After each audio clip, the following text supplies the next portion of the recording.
Whoa, thank you. I haven't heard one official blow a flag or scream or holler. Is everybody, all the parents asking questions? Or have we gotten off into conversation? Little of both. Okay, that's all right. We have been. Well, I've been in cookies. I've been in good conversations. Let's take a break just for a second. Let me ask the referees or the umpires, whatever you are, I don't know what sport we're playing here. How are the parents doing at asking questions? Give me some feedback. How are the parents doing? How did the parent do? I think our parents at our table did a pretty Just a second, hang on. Let's go to April. Go ahead. at our table did a pretty good job of continually asking questions to try to probe deeply. Did it seem like she was actually coming up with questions on the spot that seemed good? A little bit. Sometimes she would interject a statement rather than a question. Okay, that's hard not to. And it's, you know, I'm going to ask a question, but I'll have to do a paragraph first to explain my question. I get that. But honestly, I know that the Holy Spirit dwells in all the parents. And that He really will help us if we'll just think, if we'll look at, and we're just trying to get to know our children. Okay? And if we'll just be determined, our problem is we start talking too much. Typically. But if we'll go slow, listen for questions, it really does make a difference. I wanted to say one thing. I shouldn't do this. I should save this to the last night. This is the hardest thing, by far, what I'm talking about right here.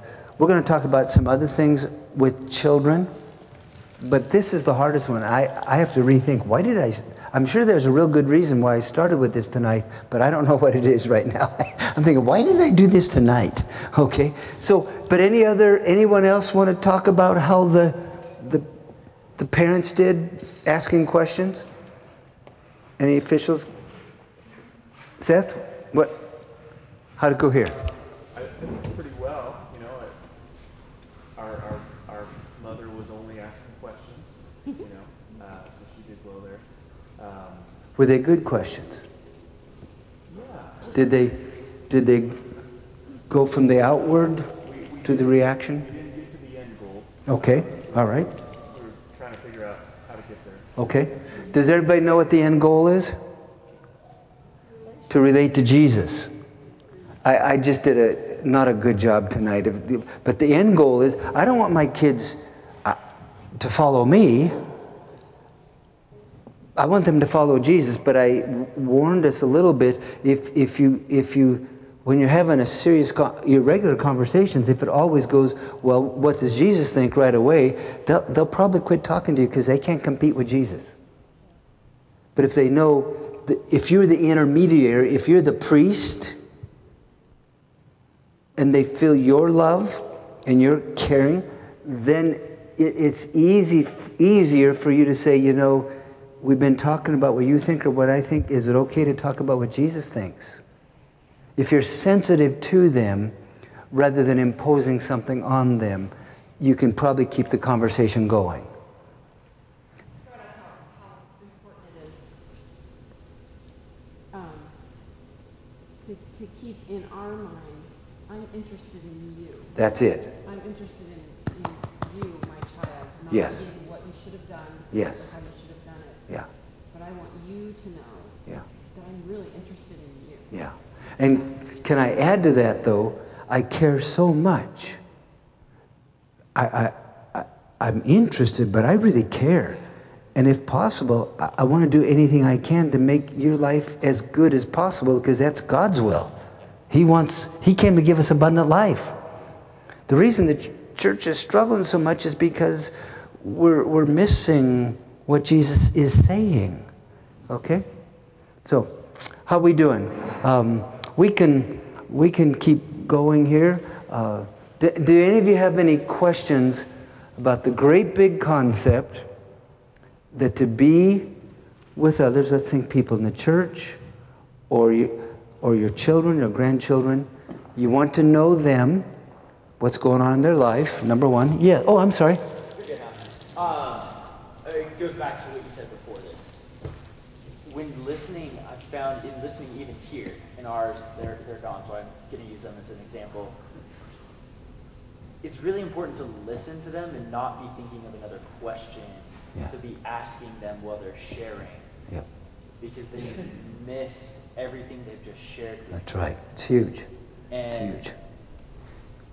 In our conversation about how to do this better, we found it was helpful, a beneficial tool when learning to do this is to recap what they just shared with you and ask if what you just heard them share is right. Yes. I heard you imply that, but I've never, it didn't come out directly. Oh, yeah. And I hope you'll all receive my apology. For this. This is way too important in my mind to go over it quickly the way I did tonight, but that's exactly right. And we call it being present in the moment and really listening. And this is good marriage counseling. I mean, this helps marriages to actually listen, and before I speak or react, to say, let me make sure I'm hearing what you're saying. It's huge. Rather than assuming I understand.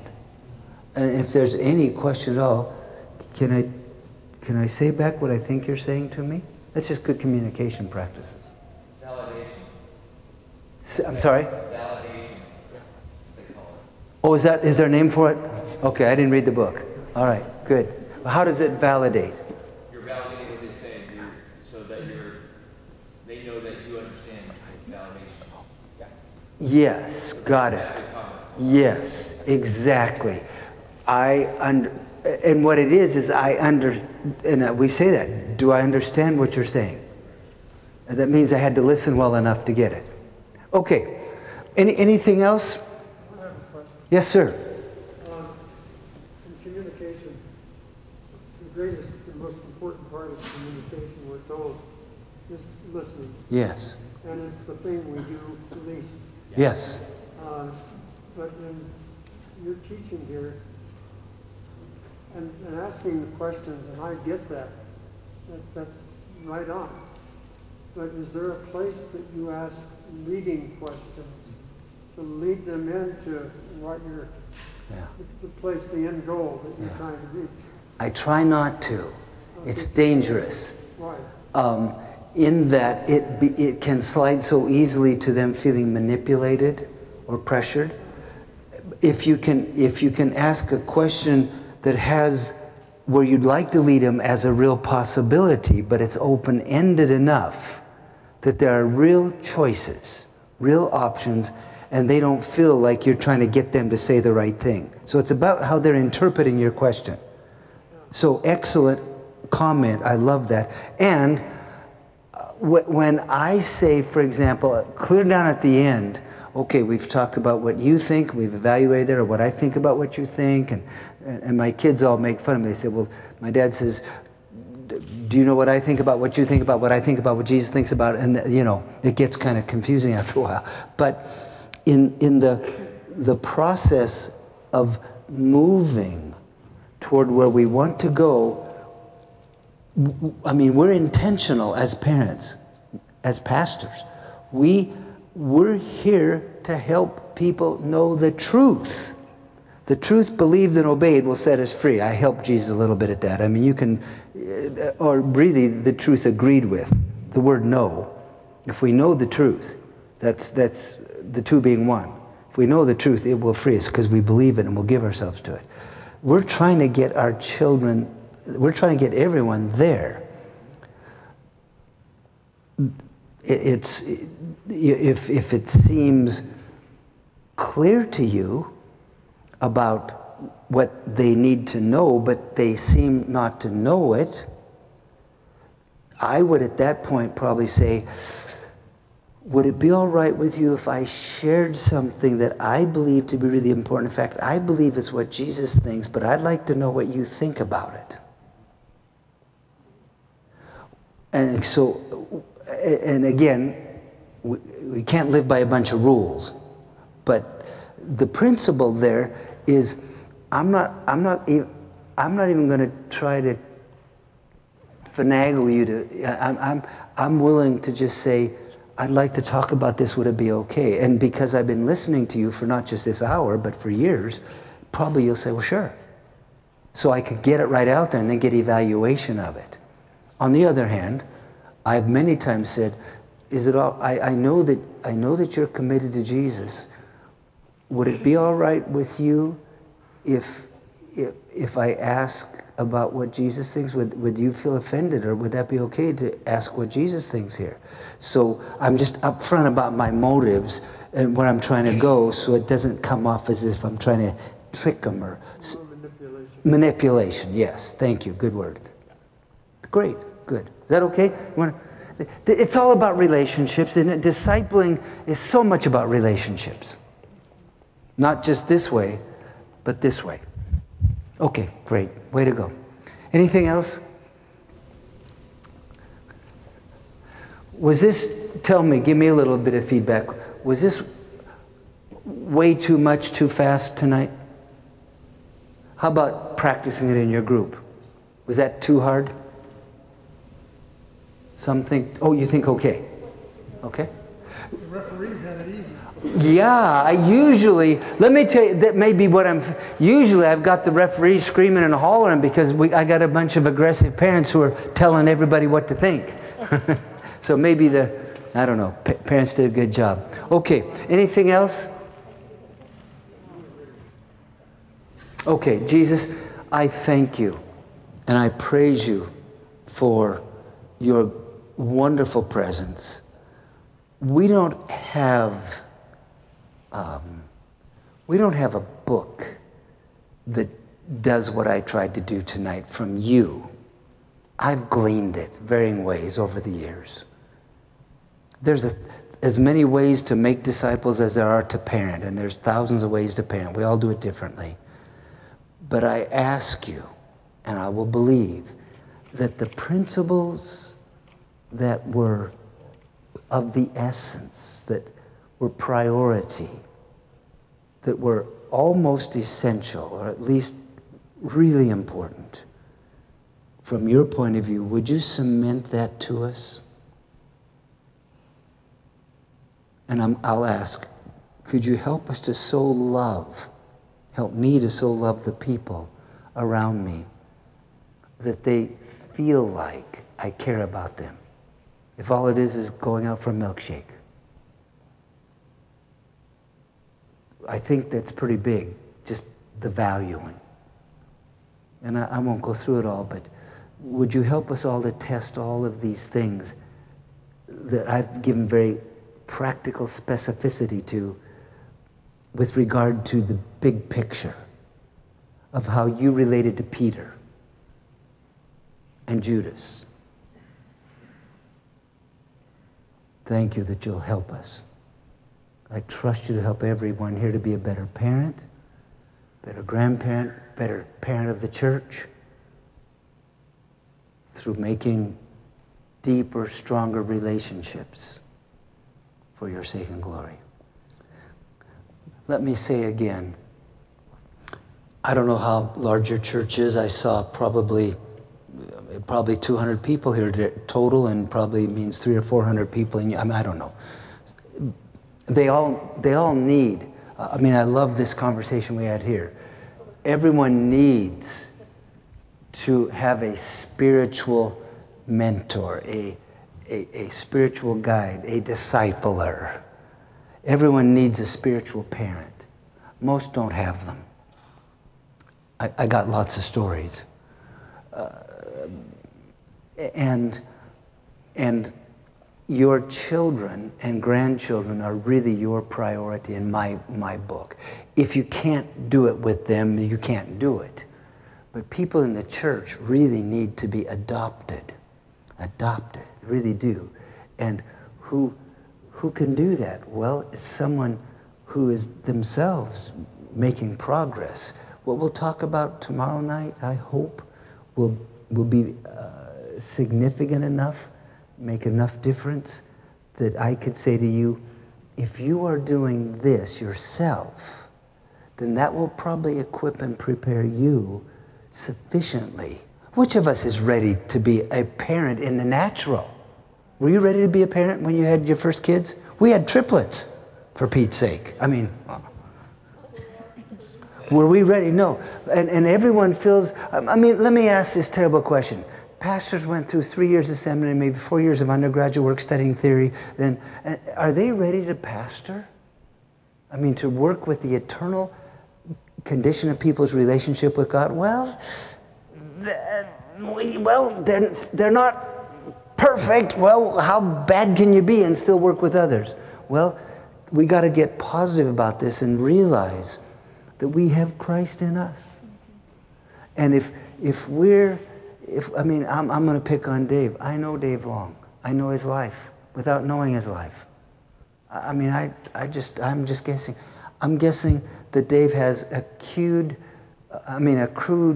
wisdom, lifestyle, commitments. Someone tell me. He's shaking his head no. What do you think? Someone tell me the truth. How's he doing? Yeah. See, and that's. See, now I'm sorry. I'm messing us up tonight. This is the problem. He's not a problem, but this is the problem. Everybody feels like I can't do this. I can't do it. And we got to change that. We've got to help people, and I'm talking to pastors, staff members. We got to help people with enough track that we can say to them, you're far from mature, you're far from perfect, but if you'll keep on this trajectory, you're going the right direction. You've got the truth in place, the commitments, the values in place. If you'll keep working on that, you're aiming at the things that everyone needs to aim at, and you're working on it, which makes you a perfect example, because which of us has arrived? None of us, see? So somehow we got to come up with a mindset, an understanding. Not only that parents need to disciple their kids, but in the church, we can't adopt everyone, but all of us could adopt one or two. And they need it desperately. Desperately. And I'm really picking on David. He says, you don't really believe you're not ready, do you? You don't really believe you're at the starting gate. Seems like it. Because he's honest. He sees, but see, I'd be pretty thrilled if I were a pastor to have someone like, I mean, if you're glad I'm not your pastor. I was terrible as a coach. But that's a classic illustration. Dave is probably pretty Christ-like. He's sure committed. I know he's committed because he's talking about how much he's missing it, which means he's been thinking about, which proves that in his heart he's seeking for what he should be, and he's honest. So that's what we want to reproduce. But most lay people say, I can never do this. We desperately need it, and I know you're in middle pastoral transition, but you got some staff members. We need a process that is a little bit better than let's just hang out together and see what happens, which is what most discipling has been identified as, hanging out together, right? Just hanging out. I mean, well intended, but with no structure, no strategy. But it can't be so tight and so hard that people can't make progress in it. So I hope it's okay for me to be making this speech, not just for your families, but for your church. Jesus didn't ask us if it's a good idea to make disciples. And we've redefined making disciples by teaching them. That's far. Jesus taught 6,000, but he discipled 12, and really mostly 3. Okay? All right, sermon number 896. Jesus, thank you again, and thank you all. Thanks, sound guys. Thank you for being here, helping and all that, and we'll go at it tomorrow morning at 7 o'clock for anybody who can come. We'll start working tomorrow morning on what I hope you can all do with your families and even in the church. Okay? Okay.